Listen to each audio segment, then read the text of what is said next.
56 AC से लेके 58 AC तक 2 सालों तक एलिसन और जहेरिस ने कहीं पर भी रॉयल प्रोग्रेस नहीं की थी और इसके कई सारे रीजंस रहे। पहला तो ये रहा था कि इन 2 सालों में टारगेरियन परिवार ने बहुत ही ज्यादा प्रॉब्लम्स फेस किए थे। फिर उसके बाद में सेकंड मोस्ट इंपॉर्टेंट रीजन ये रहा कि अभी राजा रानी को 2 छोटे बच्चे हुए थे, एमोन और बेलोन। तो उन बच्चों को टाइम देने के चक्कर में क्वीन और किंग को बाकी लोगों को ज्यादा अटेंशन देने के लिए टाइम ही नहीं था और इसी वजह से वो रॉयल प्रोग्रेस पे नहीं जा पा रहे थे। बट अभी वो टाइम आ गया था कि किंग एंड क्वीन को अभी और एक रॉयल प्रोग्रेस ऑर्गेनाइज करना पड़ेगा और इस बार किंग जहेरिस के निशाने पर था द नॉर्थ में सभी अलग अलग लॉर्ड्स को रेवंस भेजे जाते हैं कि राजा रानी वहां पर अभी रॉयल प्रोग्रेस के लिए कुछ ही टाइम में आने वाले हैं। सो नॉर्थ में हाउस मैंडरली के व्हाइट हार्बर और ऊपर और नॉर्थ में विंटरफेल में रेवंस आ जाते हैं कि राजा रानी अभी उनके यहां पर कुछ ही टाइम में आएंगे। फिर 58 एसी के शुरुआत में 3 मैसिव शिप्स किंग्स लैंडिंग से व्हाइट हार्बर के लिए निकल गई थी, जिसमें एलिसन और जहेरिस के कुछ खास नौकर चाकर, कुछ किंग्स गार्ड, कुछ मेन एट आर्म्स और बाकी कई सारे लोग शामिल थे जो एक रॉयल प्रोग्रेस में हमेशा से ही राजा रानी को मदद करते हैं। प्लान तो यही था कि हमेशा के तरह ऐसे शिप्स निकलने के बाद में कुछ 15 दिनों के बाद में जहेरिस और एलिसन अपने अपने ड्रैगन्स पे बैठ के व्हाइट हार्बर में पहुंच जाएंगे। सो ऐसा प्लान अभी फिक्स हुआ था और जैसे कि मैंने कहा 3 बड़े शिप्स निकल गए थे। बट जहेरिस और एलिसन व्हाइट हार्बर के लिए निकलने ही वाले थे कि उसके 2 दिन पहले किंग्स लैंडिंग में एक मैसिव शिप आती है और कुछ बिन बुलाए कुछ इंपॉर्टेंट लोग वहां पे किंग्स लैंडिंग में आते हैं। इसमें एक तो था प्रिंस ऑफ पेंटोस और दूसरा था आर्कॉन ऑफ टायरोस। अभी यूजुअली तो ऐसे बड़े लोग लॉर्ड्स वगैरह जो होते हैं वो राजा को पहले रेवन वगैरह भेज के इतला करते हैं कि वो किंग्स लैंडिंग में विजिट करने वाले हैं। बट इस बार प्रिंस ऑफ पेंटोस और आर्कॉन ऑफ टायरोस ने अचानक से ये एक सरप्राइज विजिट की थी और इसका रीजन था उनके बीच में अभी चलने वाला वॉर। सो एसोस के फ्री सिटीज में हमेशा ही कुछ ना कुछ अलग अलग प्रॉब्लम्स शुरू ही रहते थे और ऐसे ही प्रॉब्लम्स पिछले 3 सालों से पेंटोस और टायरोस के बीच में शुरू थे। बट अभी 3 सालों के बाद में आर्कॉन ऑफ टायरोस और पेंटोस के प्रिंस को ऐसा लग रहा था कि ये 3 सालों का वॉर उन्हें बंद करना चाहिए। बट अभी अगर ये वॉर बंद करना है तो पहले इस वॉर में से पीछे कौन हटेगा, कौन इस वॉर में समझौता करने के लिए रेडी होगा और इस समझौते के जो भी पॉइंट्स रहेंगे वो कौन देखेगा।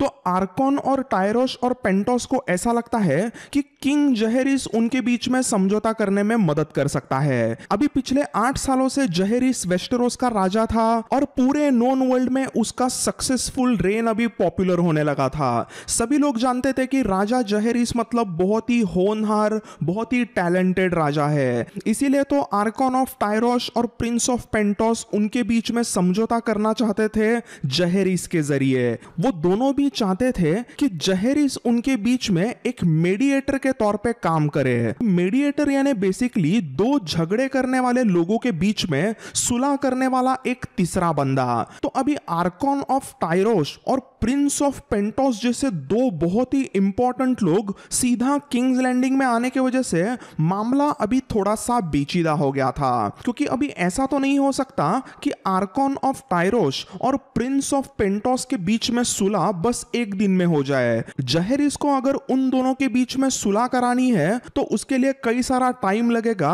और उसके लिए उन दोनों के बीच में जहेरिस को कई सारी मीटिंग्स करानी पड़ेगी। तो अभी ये एक बहुत ही बड़ा प्रॉब्लम उसके सामने आ गया। अब करे तो क्या करे, क्योंकि अभी किंग जहेरिस ने नॉर्थ में सभी लॉर्ड्स को बोला था कि राजा रानी वहां पर रॉयल प्रोग्रेस के लिए आने वाले हैं। पहले तो किंग जहेरिस ने सोचा कि नॉर्थ की जो भी रॉयल प्रोग्रेस उसने डिसाइड की है उसे वो सीधा पोस्टपोन कर देगा। बट स्मॉल काउंसिल मेंबर्स ने राजा को सीधा बता दिया कि रॉयल प्रोग्रेस को इस तरह से पोस्टपोन करना राजा के लिए अच्छा नहीं होगा। वैसे तो पहले से ही नॉर्थ के लोग ज्यादा साउथ के लोगों में इन्वॉल्व नहीं होते, वहां पर पिछले कोई भी राजा ने वैसे ज्यादा रॉयल प्रोग्रेस वगैरह की नहीं थी, इसीलिए वो पूरे वेस्टेरोस से हमेशा थोड़े से जुदा रहे थे। तो अभी जहेरिस उनके रीजन में इंटरेस्ट ले रहा था, ये देख के थोड़ा बहुत क्यों ना हो नॉर्थ के लोग वैसे थोड़ा खुश होने का चांस था। नॉर्थ के सभी लॉर्ड्स काफी खुश हुए थे कि राजा रानी उनके यहां पर रॉयल प्रोग्रेस करेंगे। बट अभी ऐसे अचानक रॉयल प्रोग्रेस को पोस्टपोन करना एक बहुत ही बुरी चीज दिख सकती है, तो इसलिए वो ना करे तो ही बेहतर होगा, ऐसे वहां पर hand of the king septon Barth राजा जहेरिस को कहते हैं। तो अभी वापस करे तो क्या करे, ऐसा सवाल जहेरिस के सामने आता है। तो इस पेचीदा मामले में क्वीन एलिसन ने एक बहुत ही अच्छा सॉल्यूशन दे दिया।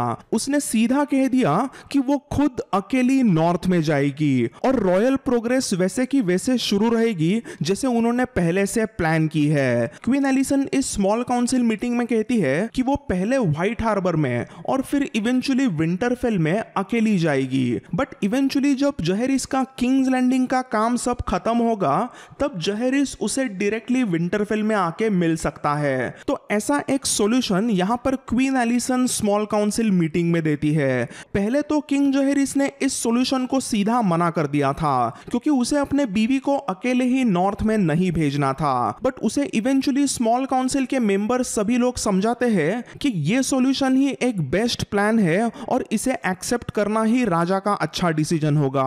इसीलिए इवेंचुअली जहेरिस इस डिसीजन को एक्सेप्ट करता है और इसी के साथ साथ शुरू होती है क्वीन एलिसन की लेजेंडरी नॉर्थ विजिट, जो आगे पूरे नॉर्थ ने सदियों तक याद रखी। सो क्वीन एलिसन सबसे पहले तो अपने ड्रैगन सिल्वर विंग पर बैठकर व्हाइट हार्बर के बंदरगाह पे पहुंचती है। वहां पर व्हाइट हार्बर में सिल्वर विंग को देखने के लिए ऑलमोस्ट 10,000 से भी ज्यादा लोगों की भीड़ जम गई थी। सिल्वर विंग जैसे ही व्हाइट हार्बर में लैंड होता है तो उसके ऊपर सब लोग फूलों की बारिश करते हैं। प्यारी सिल्वर विंग उन फूलों में खेलने लगती है। अब तक नॉर्थ के लोगों ने हमेशा कुछ खूंखार डेंजरस ड्रैगन्स के किस्से सुने थे, बट ऐसे क्यूट से सिल्वर कलर के इस सिल्वर विंग को देख के सभी लोग बहुत ही चौंक गए थे कि ये एनिमल कितना क्यूट और कितना प्यारा है। व्हाइट हार्बर के लॉर्ड थियोमोर मैंडरली ने जब इतने हजारों लोगों को देखा तब वो खुद शॉक्ड रह गए थे। उन्होंने अपने मिस्टर को कहा था कि अरे भाई, मेरे शहर में इतने सारे लोग कब से आ गए। इसके बाद में थियोमोर मैंडरली और उनके खूबसूरत बेटी मारा मैंडरली ने क्वीन एलिसन का अपने शहर में स्वागत किया। मारा तो बहुत ही खुश होती है कि उसकी दोस्त एलिसन अभी उसके शहर को विजिट करने आई है। सो ये व्हाइट हार्बर का शहर मतलब नॉर्थ का सबसे इंपॉर्टेंट पोर्ट सिटी था, एक ऐसा बंदरगाह जिसके बिना नॉर्थ के कोई भी हाउसेस ट्रेड्स कर ही नहीं पाते। ये व्हाइट हार्बर का बंदरगाह एक तरीके से पूरे नॉर्थ का मोस्ट इंपॉर्टेंट सिटी रहा था। ये शहर साक्षात एगोन द कॉन्करर का सबसे फेवरेट सिटी रहा था और इस सिटी में एगोन द कॉन्करर ने 6 बार रॉयल प्रोग्रेस की थी। तो अभी प्लान था कि क्वीन एलिसन यहां पर व्हाइट हार्बर में यही कुछ 2 हफ्तों तक रुकेगी और वो कई सारे अलग अलग इवेंट्स में पार्टिसिपेट करने वाली थी। व्हाइट हार्बर के लॉर्ड थियोमोर मैंडरली ने अपने रानी का एकदम धूम धड़ाके में अच्छे से स्वागत किया था और एलिसन की उसने बहुत ही अच्छी तरीके से खातिरदारी, मेहमान नवाजी की। उनके बेटी मारा मैंडरली ने एलिसन को व्हाइट हार्बर के सभी इंपॉर्टेंट अलग अलग स्पॉट्स को अच्छे से दिखा दिया। एक तरीके से मारा यहां पर एलिसन की एक टूरिस्ट गाइड बन चुकी थी। एलिसन को भी व्हाइट हार्बर के अलग अलग लोकेशंस में जाने में बहुत ही मजा आ रहा था। तो अभी व्हाइट हार्बर में आए हुए छोटे मोटे सभी लॉर्ड्स और वहां की आम जनता थोड़ी सी दुखी तो थी कि किंग जहेरिस वहां पर आ नहीं पाए, बट क्वीन एलिसन ने धीरे धीरे सभी का दिल खुश कर दिया। यहां पर थियोमोर मैंडरली ने अपने रानी के ऑनर में एक छोटा टूर्नामेंट भी रखा था। इस छोटे टूर्नामेंट में पूरे वेस्टरोस से कोई एकदम बड़े नाइट्स तो नहीं आए थे, बट यही कुछ नॉर्थ के छोटे मोटे नाइट्स आए थे और उन्होंने अपने बीच में फाइट्स वगैरह करके रानी को एकदम खुश कर दिया। यहीं पर एक बहुत ही अनोखी साइड स्टोरी भी देखने मिली थी। तो एक्चुअली यहां पर व्हाइट हार्बर में एक वाइल्डिंग गर्ल भी रहती थी जिसे नॉर्थ में वॉल पर रेंजर्स ने कहीं से तो पकड़ा था। अभी इस वाइल्डिंग गर्ल का एग्जैक्टली नाम क्या था वो इतिहास के पन्नों में गायब हुआ, बट कहते हैं कि इस वाइल्डिंग गर्ल को इवेंचुअली व्हाइट हार्बर में लाया गया था और थियोमोर मैंडरली इस लड़की से बहुत ही खुश थे। पता नहीं इस वाइल्डिंग गर्ल में ऐसा अलग सा क्या चार्म था जो कि थियोमोर मैंडरली ने उसे अपने दरबार में अपने बेटी की तरह ही बड़ा करने का फैसला किया था। ये वाइल्डिंग गर्ल मारा मैंडरली की भी बहुत अच्छी दोस्त थी और ये वाइल्डिंग गर्ल व्हाइट हार्बर में ही एकदम अच्छे से रहती थी। कहा जाता है कि ये वाइल्डिंग वाइल्डिंग गर्ल बहुत ही अच्छी फाइटर भी थी। जब ये टूर्नामेंट शुरू हुआ था तब अलग अलग फाइट्स में वाइल्डिंग गर्ल ने भी हिस्सा लिया था। इस वाइल्डिंग गर्ल की बहुत ही अच्छी फाइटिंग टेक्निक देख के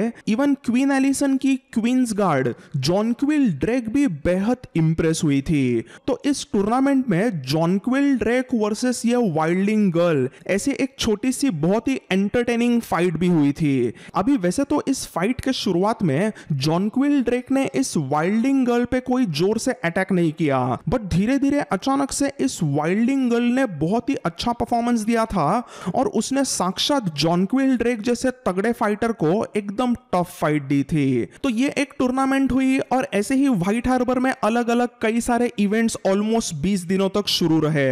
हमेशा की तरह सभी इवेंट्स में सबसे इंपॉर्टेंट इवेंट तो रहा था क्वीन एलिसन का विमेन्स कोड। हम तो जानते हैं कि क्वीन एलिसन मतलब वेस्टेरोस की एक लेजेंडरी फेमिनिस्ट आइकॉन रही थी। उसने वेस्टेरोस में सभी महिलाओं के लिए बहुत ही अच्छे अच्छे कानून बनाए थे और उसके वजह से ही सभी वेस्टेरोसी वीमेन के लिए अलग अलग रिफॉर्म्स आ गए थे।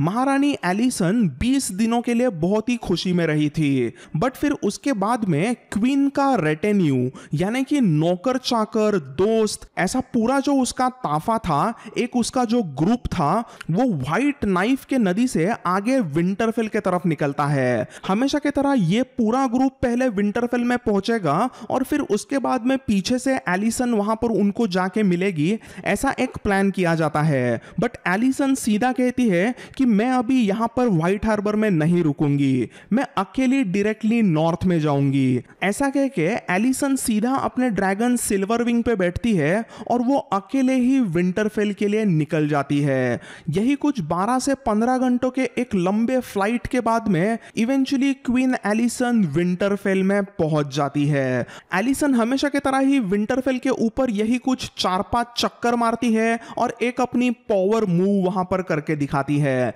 एलिसन ने बचपन से ही इस विंटरफेल के बारे में बहुत कुछ कहानियां सुनी थी और अभी वो फाइनली दिन आ गया था कि जब वो विंटरफेल को अच्छे से देखेगी। क्वीन एलिसन अपने ड्रैगन सिल्वर विंग पर बैठकर विंटरफेल में जैसे ही आती है तो विंटरफेल के सभी लोग सिल्वर विंग को देखने के लिए एकदम उतावले थे। वो भी सब लोग इस खूबसूरत सिल्वर विंग ड्रैगन को देख के बहुत ही शॉक्ड रहते हैं और एक तरीके से उनका जो पहले खौफ था वो एक्साइटमेंट में तब्दील हो जाता है। एलिसन सिल्वर विंग को विंटरफेल में उतारती है जहां पर lord of Winterfell, warden of the north Alaric Stark उसे रिसीव करने आते हैं। तो अभी मैं इस थोड़ा सा एलारिक स्टार्क के बारे में बताता हूं। तो वैसे तो हाउस स्टार्क को नॉर्थ में हमेशा से ही बहुत रिस्पेक्ट रहा, बट लॉर्ड एलारिक स्टार्क के थोड़े से अजीब बर्ताव के कारण इस टाइम पीरियड में स्टार्क्स को नॉर्थ में ज्यादा कोई लोग प्यार नहीं करते थे।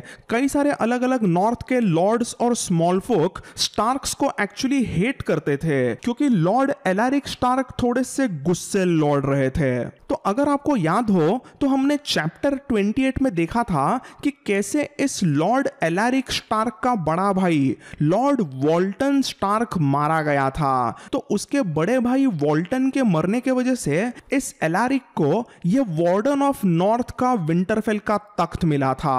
अपने बड़े भाई के मरने के बाद ही ये एलारिक स्टार्क थोड़ा सा गुस्सेल, थोड़ा सा कोल्ड बंदा बना था। कहते हैं कि as a lord of Winterfell उसे सालों से किसी ने भी हंसते हुए नहीं देखा था। एलारिक स्टार्क मतलब एकदम स्ट्रिक्ट, एकदम स्टर्न और अनफॉरगिविंग बंदा था। अगर उसके राज में किसी ने गलती की तो उस गलती की किसी को भी माफी नहीं मिलती। उसके राज में गलती की सिर्फ सजा और सजा ही मिलती। उसके ऐसे बर्ताव की वजह से कई सारे बैनरमैन उसे बिल्कुल भी पसंद नहीं करते।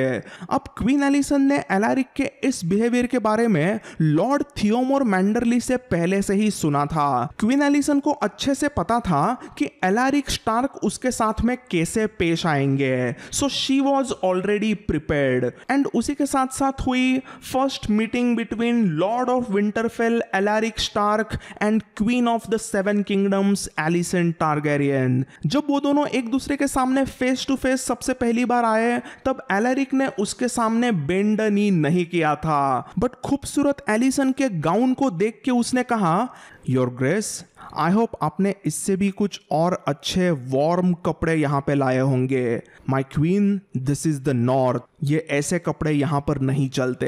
एकदम सीरियस आवाज में एलैरिक ने ऐसी सब बातें करके आगे क्वीन एलिसन के सामने बेंड नी किया और उसी के साथ साथ विंटरफेल के कैसल के सामने मौजूद सभी 200 लोगों ने क्वीन एलिसन के सामने घुटने टिकाए। ऐसा रिस्पेक्ट मिलने के बाद में क्वीन एलिसन बहुत खुश होती है और वो वहां पे मुस्कुराती है और उसने वहां पर लॉर्ड एलैरिक को खड़े होने कहा। एलैरिक ने खड़े होने के बाद में सिल्वर विंग की तरफ नजर घुमाई और उसने सीधा क्वीन एलिसन को वापस एकदम सीरियस आवाज में कह दिया कि योर ग्रेस, ये बड़ा सा जानवर यहां पर विंटरफेल के 4 दीवारों के बीच में नहीं रह सकता। इसे आप पूरे विंटरफेल के बाहर एक तबेले में रखिए। And what about king जहरिस, is he coming? तो वहां पर एलिसन ने एलैरिक को सीधा बता दिया कि वो अपने शी ड्रैगन सिल्वर विंग को बाहर जरूर रखेगी और फिर वो आगे एलैरिक को बताती है कि जहरिस इस समय पर विंटरफेल में कुछ टाइम के लिए नहीं आ सकता क्योंकि जहरिस किंग्स लैंडिंग में कुछ अलग प्रॉब्लम्स को सुलझाने की कोशिश कर रहा है और वो वहां पर बहुत ही ज्यादा बिजी है। तब इसके रिप्लाई में एलैरिक ने सीधा कहा, अच्छा है कि राजा जहरिस यहाँ पे नहीं आ रहे। यहाँ पर विंटरफेल में जितने कम लोग आए उतना ही अच्छा है। अगर हिज ग्रेस जहरिस यहाँ पे आते तो उनको फिर अलग से खाना देना पड़ता और उनके मैसिव ड्रैगन ब्रॉन्ज फ्यूरी वर्मिथॉर को कुछ अलग से ज्यादा खाना देना पड़ता। तो वो नहीं आए वही बेहतर है। उनके नहीं आने के वजह से एटलीस्ट हमारे गोडाउन में कुछ और भी ज्यादा खाना तो बचेगा।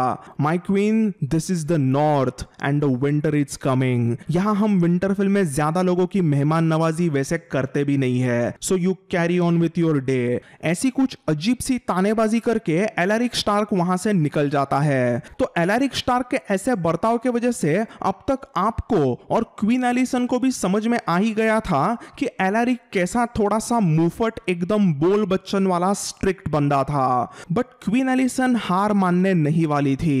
एलैरिक और एलिसन के बीच में पहले 4-5 मीटिंग थोड़ी प्रॉब्लमेटिक जरूर रही थी बट धीरे धीरे एलिसन और एलैरिक के बीच में दोस्ती शुरू होने लगी थी। पहले तो एलैरिक स्टार्क ने अपने क्वीन को विंटरफेल के कई सारे अलग अलग लोकेशंस दिखाए। कभी उसने विंटरफेल का बड़ा सा किचन अपने रानी को दिखाया तो कभी उसने विंटरफेल का बड़ा तबेला रानी को दिखाया। फिर इसके बाद में इवेंचुअली एलैरिक स्टार्क ने क्वीन एलिसन को विंटरफेल के फेमस स्क्रिप्ट्स भी दिखाए। इसके बाद में एलैरिक स्टार्क ने अपने क्वीन को विंटरफेल में अनाज वगैरह रखने का वेयर हाउस दिखाया जो कि पूरे वेस्टरोस में one of the largest warehouse माना जाता है।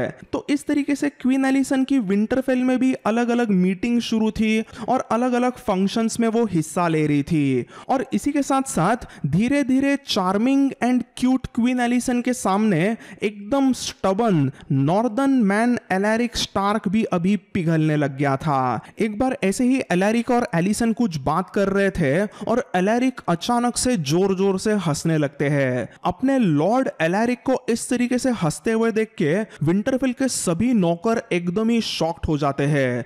धीरे धीरे क्वीन एलिसन को भी समझने लगता है कि एलैरिक स्टार्क के बारे में नॉर्दर्न लॉर्ड्स में थोड़ी सी गलतफहमी है। एलैरिक वैसे थोड़े से कोल्ड और गुस्सेल जरूर है बट विंटरफेल में सभी लोग उसे बहुत प्यार और इज्जत देते हैं। क्वीन एलिसन जब विंटरफेल में रह रही थी तब एलैरिक और एलिसन दोनों मिलके वुल्फ्सवुड में हंटिंग पर भी गए थे। वहां पर वुल्फ्सवुड में एलैरिक ने एलिसन को एक मैसिव जायंट के कुछ बोन्स को दिखाया था। सो विंटरफेल में रहते रहते क्वीन एलिसन कई सारे अलग अलग एडवेंचर्स में एलैरिक स्टार्क के साथ में पार्टिसिपेट करने लगी थी बट उसका सबसे ज्यादा इंटरेस्ट रहा था विंटरफेल के लाइब्रेरी में।